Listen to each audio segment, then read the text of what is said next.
Oh, okay. Had a bit of an incline. You join me inside the cabin of the Ferrari 812 Superfast.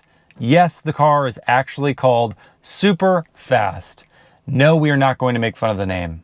Because when the fruit hangs that low, my friends, you just don't grab it.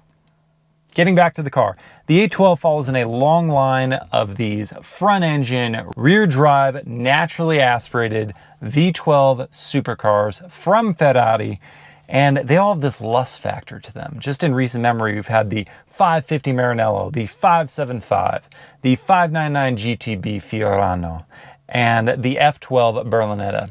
Then there came this.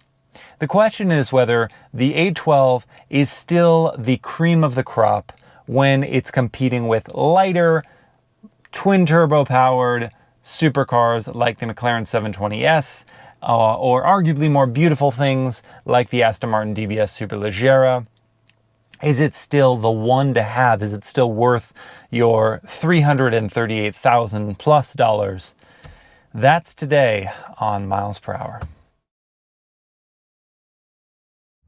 And there it is, the Ferrari 812 Superfast. This one is painted in Argento Nurburgring. Hope I'm pronouncing that right. Probably not. Silver in layman's terms. And it is, shockingly, a no-cost option. I say shockingly because this car is loaded with options, all of them being exorbitantly expensive, except for that paint job. That's your freebie from Ferrari. You're welcome. Before I get too deep into this review, a couple announcements for you. If you haven't subscribed to the channel yet, what are you waiting for? Hit subscribe, hit the bell to get notified, because when you do, you'll get access to daily car videos. I've got walkarounds, POV day drives, POV night drives, live Q&As, and reviews like this one. You don't want to miss out, so hit subscribe and enjoy. And if you've been enjoying for a while and you want to support the channel, we really appreciate it. You can do it a couple different ways. You can get yourself some MilesPerHr merchandise, like the MilesPerHr t-shirt I'm wearing, or we've got new shirts repping the big bottle test. Get people to scratch their heads. Go, what is the big bottle test? And why do I need to make it fit? Do that. Or you can become a patron, get some fun perks for yourself. All in all, just supporting the channel, supporting the daily videos we make. We love doing it, but we could really use the help. All right, now back to the 812 Superfast. So much to go over with this car. This is the second time I'm doing this exterior walk around. The first time I tried it, 10 minutes just on the front end. I'm gonna try to condense that this time around, but just know you can easily get lost in the design of this car. So up here at the nose, we've got this big old black mesh grille, providing plenty of air to the equally large 6.5 liter naturally aspirated V12 engine. Need some very cool air, lots of it cooling that motor. We can also see the prancing horse adorning that black mesh grille. You can also see the optional front-facing camera. Yes, optional. Looking at the design for a second, we can see this ramped portion right up here. On either side of the Ferrari crest, we've got some creases along the hood. More outline creases here flowing around the headlight portion. Notice curves and then a harder line here. That's kind of interesting. The blend of harder creases and curves is very interesting on this car. Heat extractors right here, just beyond that. We do have cool air flowing in through just this portion just to the side of headlights, and then heat extractors pulling the hot air out of the engine bay. This line's really cool, along with a heat extractor, follows along the side of the car, runs along the door, and then goes into the window trim, the window surround. Back to the headlights for a second. Standard LEDs in this car, but this one has optional adaptive LEDs, so they turn with the turning of the steering wheel. Those are your daytime running lights, just up top. And then your turn signals are these 3 pairs of twin lights, amber color, staring out at you. Airflow manipulation, got some air channeled along the side of the car to cool the front brakes and tires. Stepping back for another second, this is another cool line. So kind of just the foil of this one, the inverse of this one, going up, increasing there, down, increasing there. Very neat. Stepping back, looking at the front quarter, start to see that really long hood, the characteristic trait of these flagship Ferraris with their super long hoods and their V12s and their rear drive. Beautiful. Moving to the side now.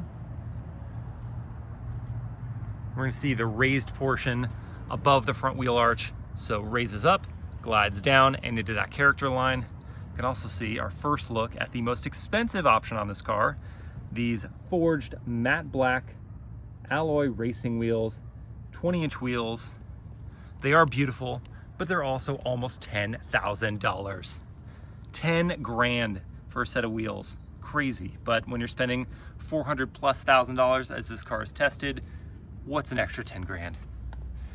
These aluminum painted brake calipers are yet another option, but what's not optional, standard, are these carbon ceramic brakes. Brembo carbon ceramics. The rotors are sized 15.8-inch front, 14.2-inch rears, massive brakes, immense stopping power, so good, and I love that they're standard. The tires, Pirelli P0 tires, size 275 front, 285 rear, I believe. I'll double check on that one and get back there. But yes, good tires, cool looking wheels. I love the black on silver combo. That I think is, if you're gonna go silver, the black wheels are an excellent combination.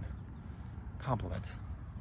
Over here, the Scuderia Ferrari badges are optional on this car. Otherwise, this would be an all body color matching panel right there. The door mirrors jet out slightly for that cool supercar look and functionality. More of these beautiful lines on the side of the car. So we've got the air being extracted off those front wheels running along the side of the car. We also have this lower side sill that also you're gonna get airflow right up to that back piece right there where it branches off. But this line is beautiful. So starts there, runs up, goes along to the back, curves into the window surround.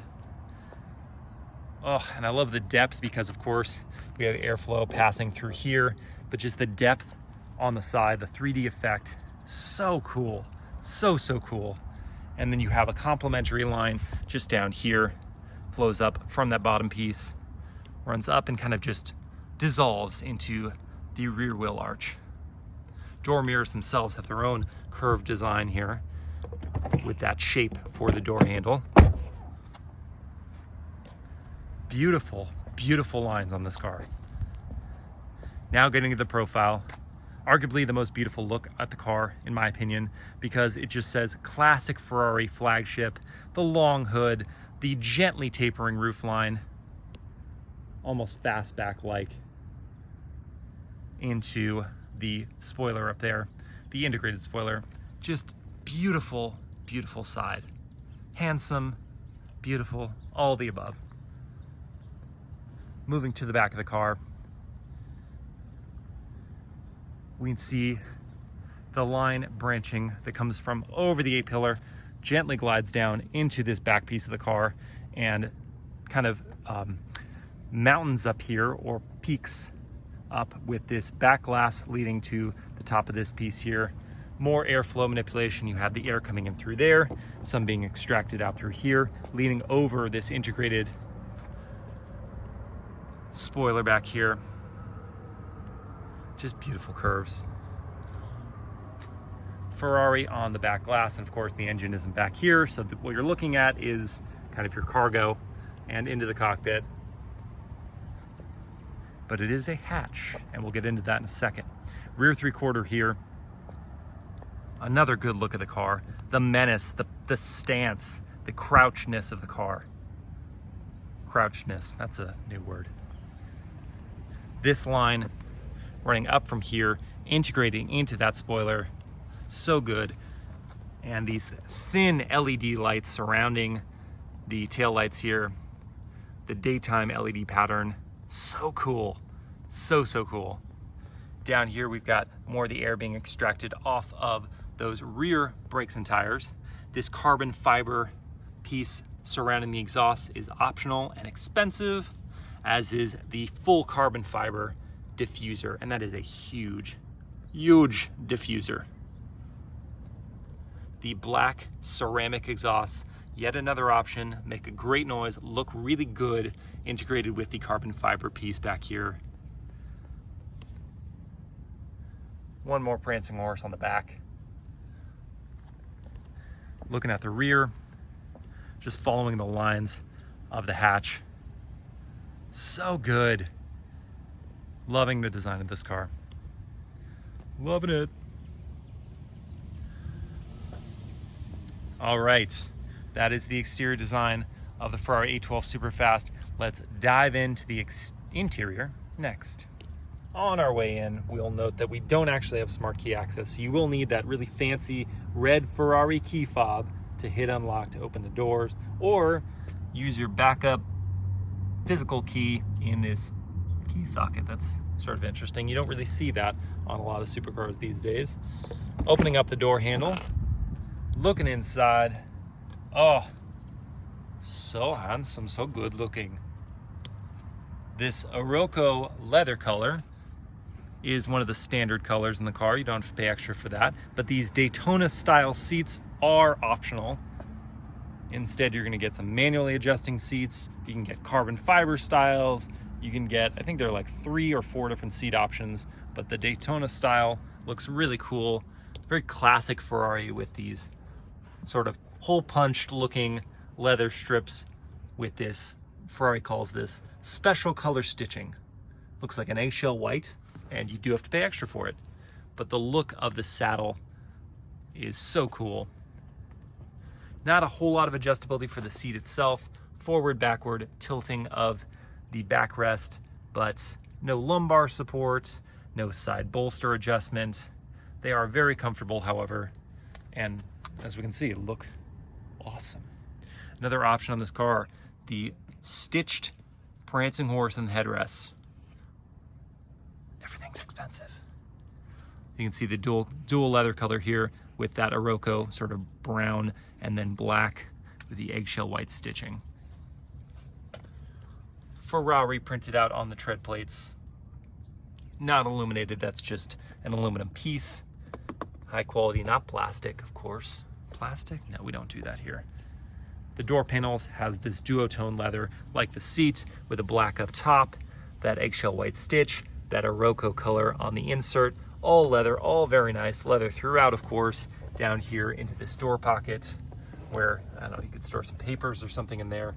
Not very deep. It is a supercar after all.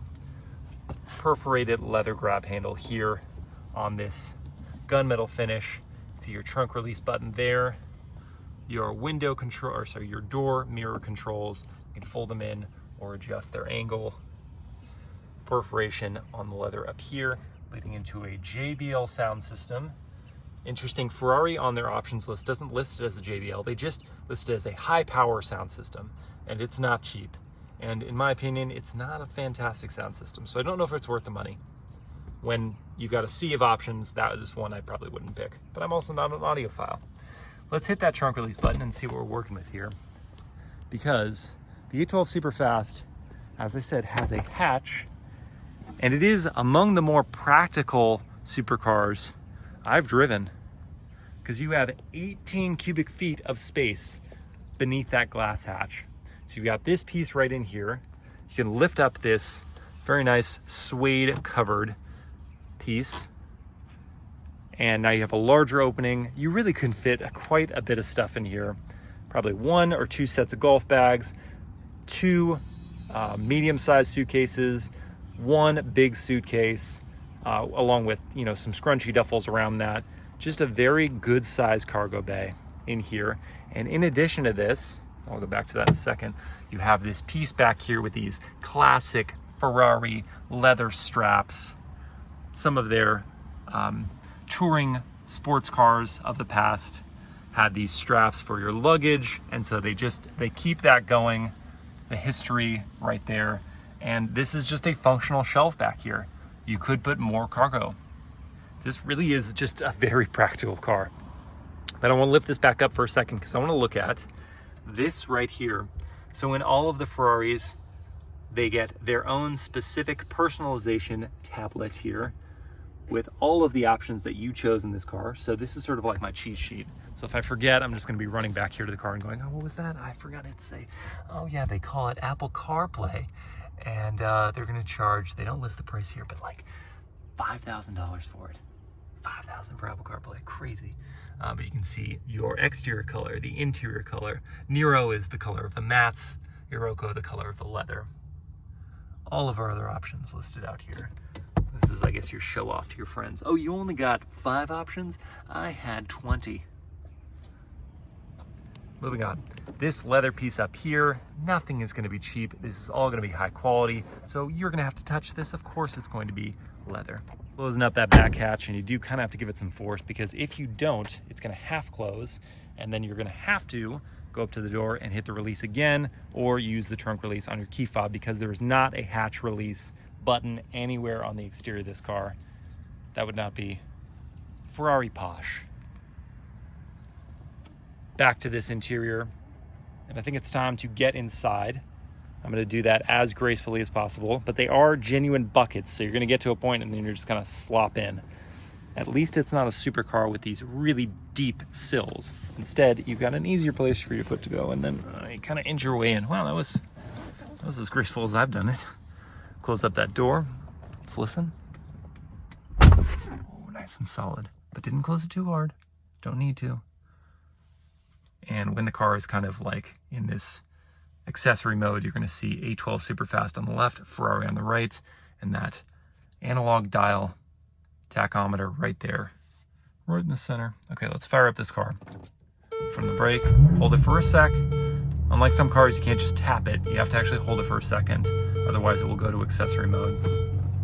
And we just heard one of the more annoying things about this car on it every day, which is unless you start up this car with the seatbelt on, you will always hear that dinging. So as you get to know this car and get used to it, you will immediately get in, latch up your seatbelt, then start the car.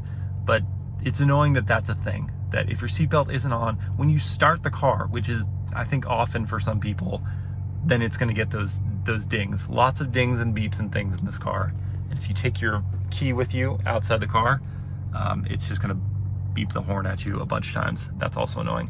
What's not annoying is the design and functionality of the steering wheel. Oh, it's so gorgeous. I love Ferrari steering wheels. No one does it like them. The artful design and the functionality here. Functionality being that you can leave your hands on the wheel and control all of the core driving functions of the car.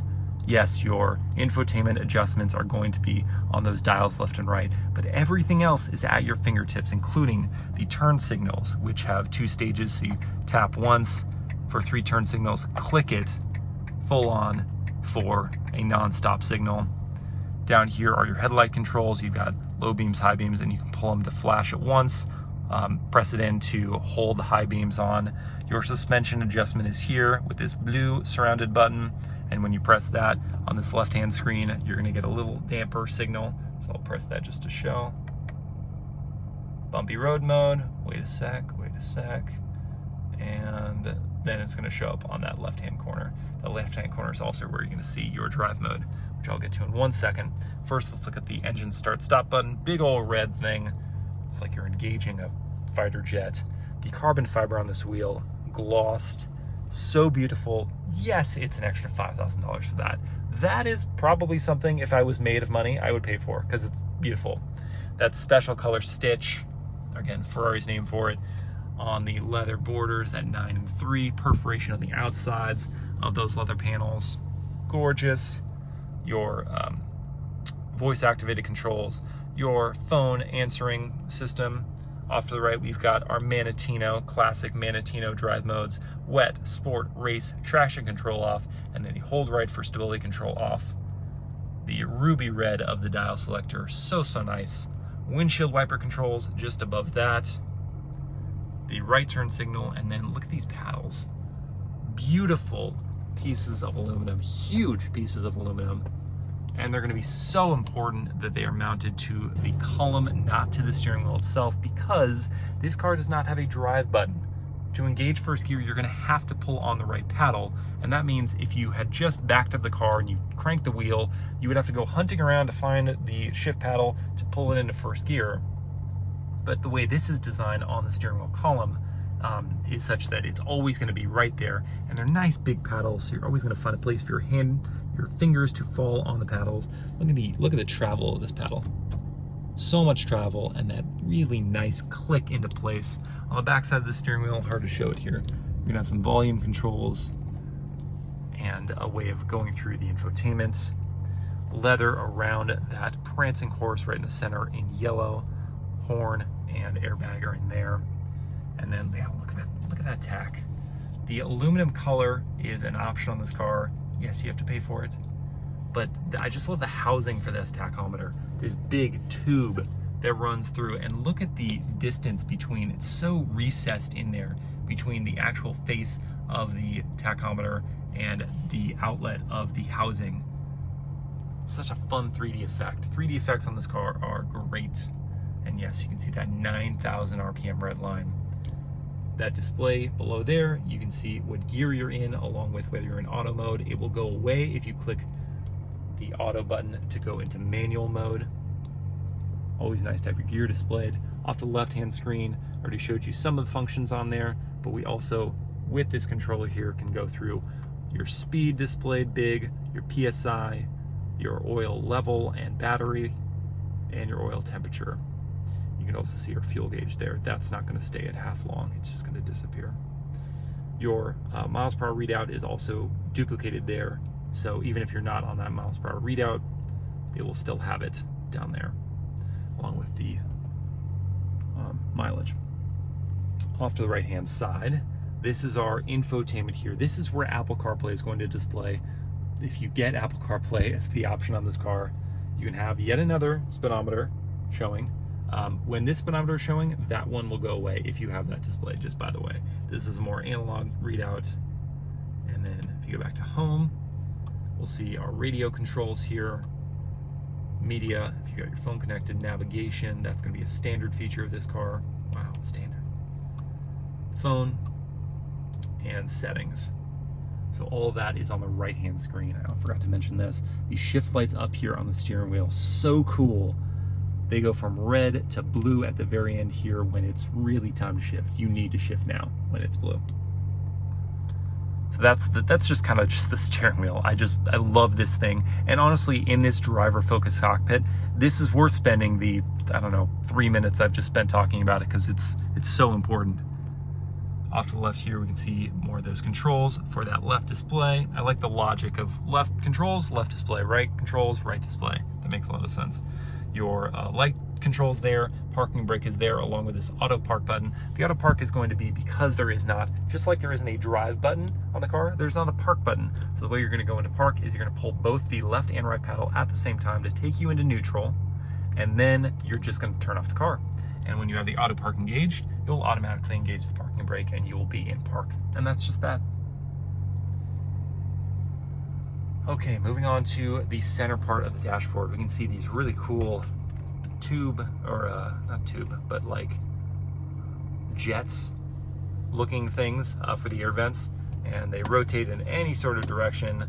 But if you want to control the level of air coming out of them, you will have to crank this dial there.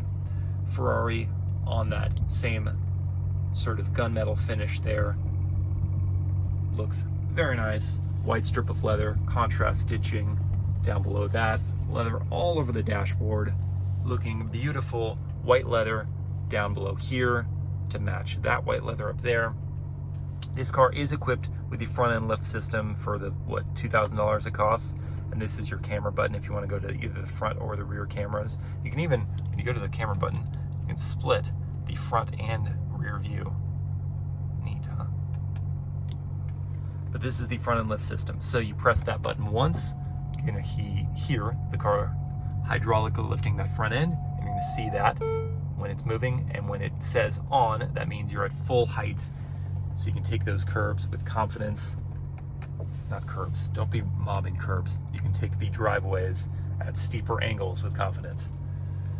That's where you're gonna see your temperature. Dual zone auto climate control is standard. the direction of the airflow is going to go, along with whether you're going to circulate the air, all that good stuff. And then looking at this center stacked arrangement of controls is super cool. Go down low, you can see it's raised up, looks like it's floating, but actually it's got a forked branch there, and then it's like seated in its own artfully designed housing here. It's so cool. They can't just let anything be undesigned. That even had to be designed. So controls on here, we've got our hazards down low. We've got PS, which stands for power start. Launch control, I will show you the sequence for how to engage launch control in the driving impressions. Up here is your auto button. Hit that once to go into manual mode, and then reverse. All important, reverse. Down here at the base of that center stacked arrangement, we've got this sparkly black material that is going to get marked up. We can already see some markings on here. I'm not the first person to drive this car. Window controls here, we've got one touch down, but then you do have to hold it to go up. And then this is sort of an interesting cubby here, because you look at it and you're like, what's going to go there, and why would I want to have to fish around in here to get it because of these pieces? Well, actually, they fold down to give you, let's get it, there we go, a decent sized cup holder. How decent? What could fit in there? Well, that's where the big bottle comes in. It's time for the big bottle test, a Nalgene sized water bottle. Will it fit in the Ferrari 812 Superfast? Let's see, let's go gently into this thing here. Is that gonna, no, that will not fit. That will not fit, because there's actually nowhere for these guys to go when they're pressed down in there. Center console, I don't want to even try. Let me take this out. See if that's gonna make any difference. No, it makes no difference. That will not fit there. Let's see, how about the piece right here? No, I mean, that could levitate there until you take any corner. That's gonna fall off. Door pockets, not a chance. There is this netted portion back here, but yeah, that netting is really tight on there, especially with the passenger seat back as far as it is. Maybe if you've got a shorter passenger, that could fit there. And your bottle can, of course, rest there until you take any turn. That's gonna go flying and cause some damage to your very expensive car. I mean, I hate to even try it, but I'm gonna have to give the glove box a shot. See, to open it, you hit this open button here. It's kind of fun. And then putting our water bottle in. Oh, hey, wait a sec. I didn't honestly see that coming. You can fit your bottle in the glove box in the Ferrari 812 Superfast. Sometimes these glove boxes in these supercars are just like decorative. You can put maybe one paper in there, but you can actually fit your big bottle in the 812 Superfast. That's a pass. Nice. Okay, back to this center console here. I wanted to flow right into your key slot. That isn't just haphazardly where I stash the key. There is a housing that is shaped to the nose of this key. And what a key. Look at that red. Fire engine red really catches your eye. You know that person has money and taste.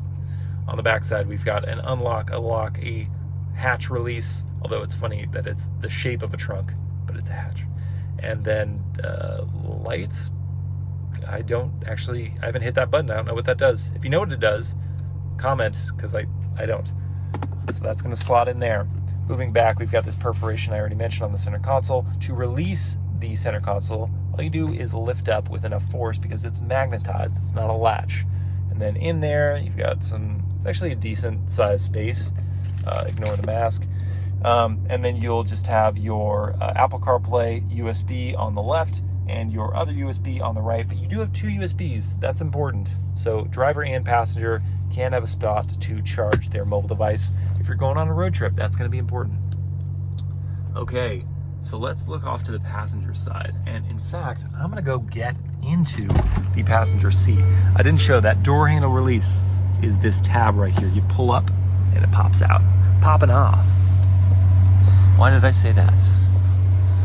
There are things I say that I don't understand. Going over to the passenger side, opening up this door. This is what they're looking at. Hopefully not with that water bottle there, because you're going to put that in the glove box.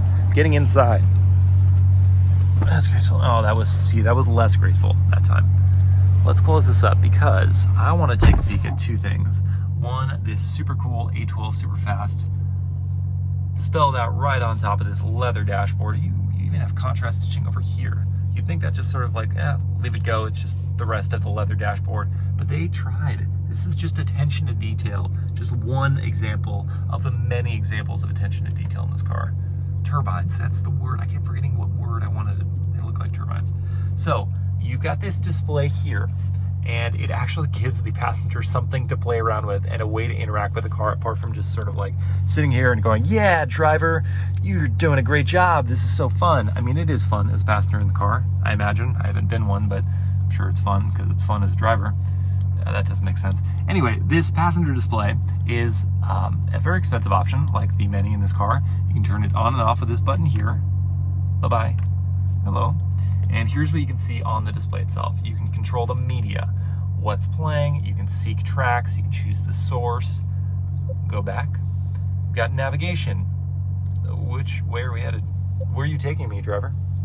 And then performance, this one's fun. You can see the tachometer here and the gear you're in, the speed you're going, and the G-force. How many G's are we pulling actively? And then we have got our VDA, our Manatino, which drive mode are we in, and as they adjust it, you see it. That's kind of fun.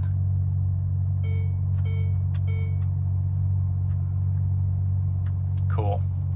So that's how they get to interact as a passenger with the driving that's going on. Very fun. And there is plenty of space as a passenger, plenty of space to stretch out. You've got that really cool aluminum panel for your feet to rest on. Knee wear width here is very good. It's not like some cars where they just sort of coffin up this, not coughing up, coffin. They coffin the passenger piece. You know what I'm saying. All right, I'm done. So that is the exterior and interior of the Ferrari A12 Superfast. Here's a look one more time at these leather straps back here, because they're so nice. Italian leather, the best. And with that, it's time. Finally, it's time to go do some driving. But first, let's rev this guy up.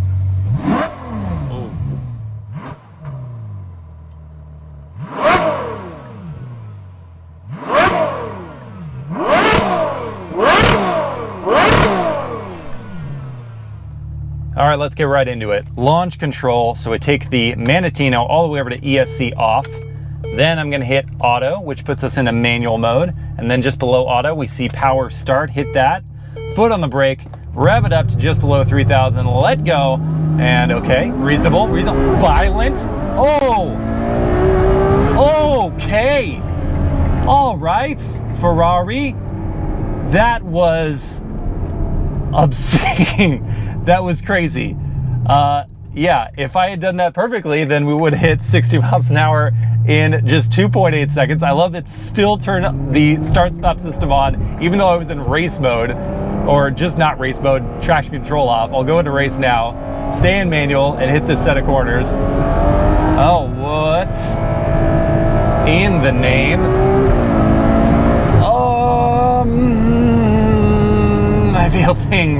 I feel things, guys. Oh, these carbon ceramics are so good. The turn-in is like connected to my brain.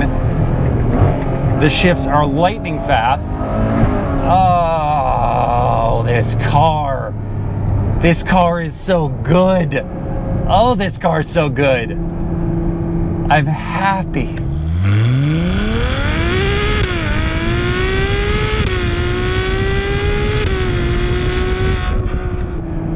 I'm happy. I love my job. I am happy. This car is so good. Let's try to sort through what I just experienced. I told you a little about it while I was doing it, but first thing that comes to mind, just the mid-range power from above like 4,500 to 5,000 RPM all the way to its 9,000 RPM red line.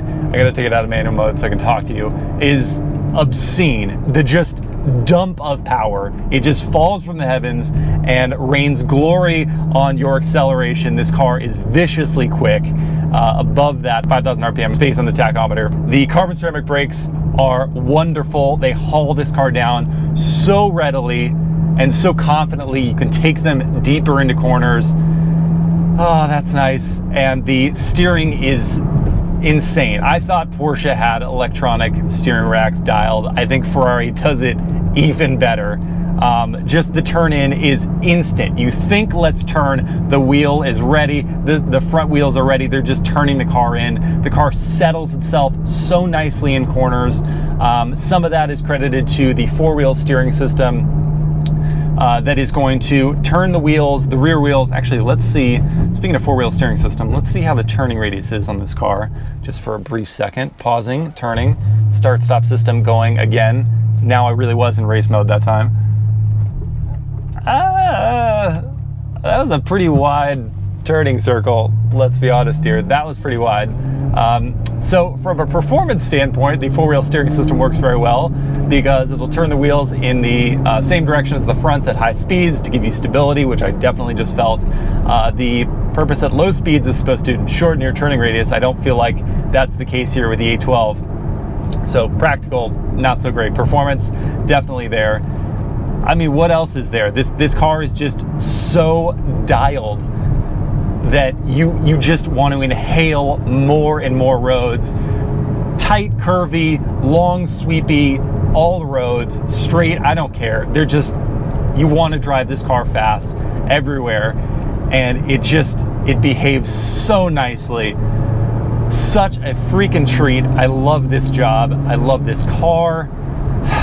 I love the steering wheel too. I talked about it in the interior walk around, but you know, in motion it's just as pleasing as well. Those shift lights on the top of the steering wheel are so cool. It's cool to see them. You feel like a racing driver when they hit to that red and the blue to shift. It's so good. And this 7-speed, let's talk about the dual clutch automatic gearbox. It is so good. The shifts are crisp. They are instant. You feather the paddle and it just shifts. It's just right there. The downshifts are lightning fast in both race and sport mode. I will say though, if you leave it in its auto mode, it will upshift even in race mode. You'll be mid-corner and it'll upshift from like 3 to 4. And you're like, why do I have to be in manual mode at all times if I want to drive in a performance mindset? Yes, kind of, yes, you do. Which is okay, I guess, but you would imagine in race mode it would lend itself more to letting the car be strung out, especially when you're on throttle. It'll shift up on throttle in race mode. That's sort of odd. But the 7-speed, I don't have any other complaints than that. It is that one specific thing in auto mode because it's so fast, so crisp. And I just experienced, I went back to auto mode and I experienced a little bit of a clunk down from second to first. But for the most part, this car is so smooth with that 7-speed. It really feels like an automatic transmission. The transitions between the gears, like just now, you're feeling like I just went first through fifth right now. And yes, it will want to upshift you to 7th as much as possible because it is going to want to maximize fuel. I'm in race mode again, and it upshifted me to 7th by 50 miles an hour. It wants to maximize that fuel economy because even though it has a good sized fuel tank, 14 combined MPG is awful. It's so bad. You're going to rip through that gas. But it does behave smoothly. It does lend itself to this car being able to be driven comfortably all the time. And there is that suspension system with the adaptive dampers that are working in all the modes. And then you can hit this button right here on the steering wheel that puts you into bumpy mode. Just soften the suspension. And it does soften it considerably. I'm going to start sweating here because I don't want to turn the air too high so it muffles the audio. And I'm facing the sun. But that bumpy mode does work to soften up the suspension quite a bit to make it much more pleasant to drive on a regular basis. The only other thing practical wise, two things practical wise that this car is not the best at. One, the seats are comfortable. On a long road trip, I would wonder if, not having any lumbar control would be sort of an issue.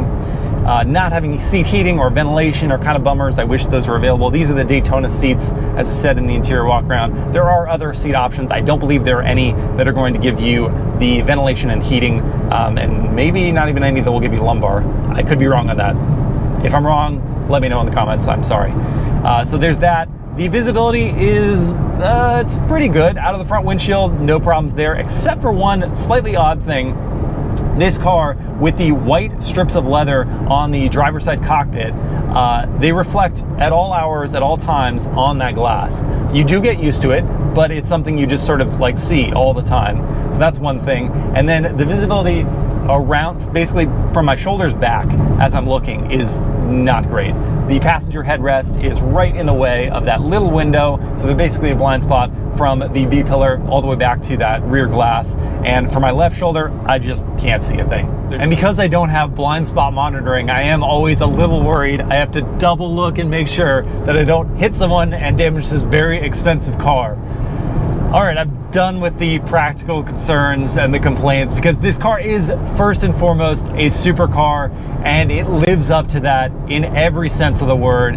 As an enthusiast, you grow up thinking like Ferraris are the penultimate, they are the dynamic creations, and then you get behind the wheel and you're like, yes, they are exactly that. They are living up to all of your expectations. It's meeting your heroes and not being disappointed. This is not the first Ferrari I've driven, but it's the same experience as the last one. It's just thrilling, absolutely thrilling. And I also want to take a second to perhaps defend the race mode upshifts in the auto mode. As I've been thinking about that, it's like, well, okay, I'm not on a racetrack, and this transmission does learn. I imagine if I was deep into the brake, deep on the throttle in every single corner, coming in and out of corners, I would probably not get the auto upshifts that I've been getting here on this canyon road. So just got to take a second to defend that. But now we got to talk about whether this Ferrari 812 Superfast and its 6.5 liter naturally aspirated V12 engine, silky smooth, along with that silky smooth 7-speed dual clutch gearbox, is the best for your $300,000+. And I'm sorry it took me so long to get to those engine specs. I've been a bit preoccupied, a bit overwhelmed, as you can hopefully understand. So for your $300,000, you could also consider cars like the McLaren 720S, a superstar among supercars right now with its crazy quick acceleration. 0 to 60 in that car is going to be 2.7 seconds, so a 1/10 of a second faster than this, which is pretty astonishing for the 812 Superfast's sake, just to keep in mind, because it's front engine, rear drive with 789 horsepower. Getting that power down, being able to hit 60 in 2.8 seconds is crazy. When the McLaren 720S, mid-engine, more of the weight over the rear wheels, giving it that quicker acceleration, also being 700 pounds less.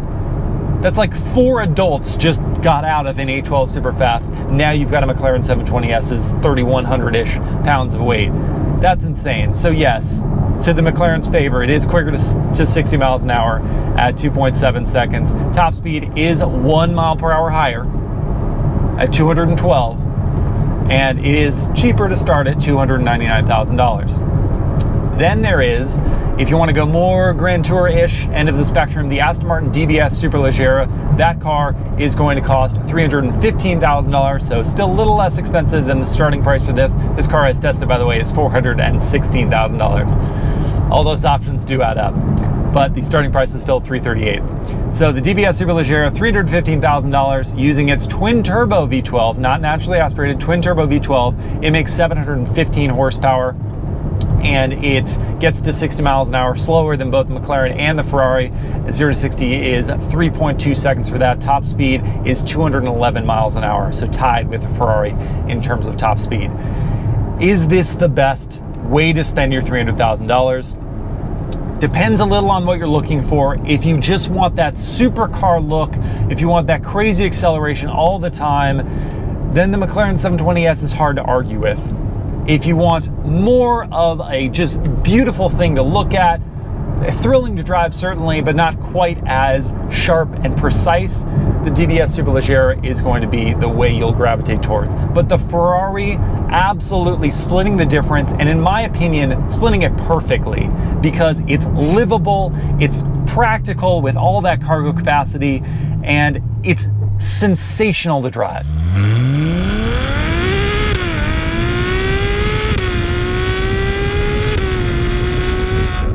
This is probably how I'd spend my money. It's probably how I'd spend my money.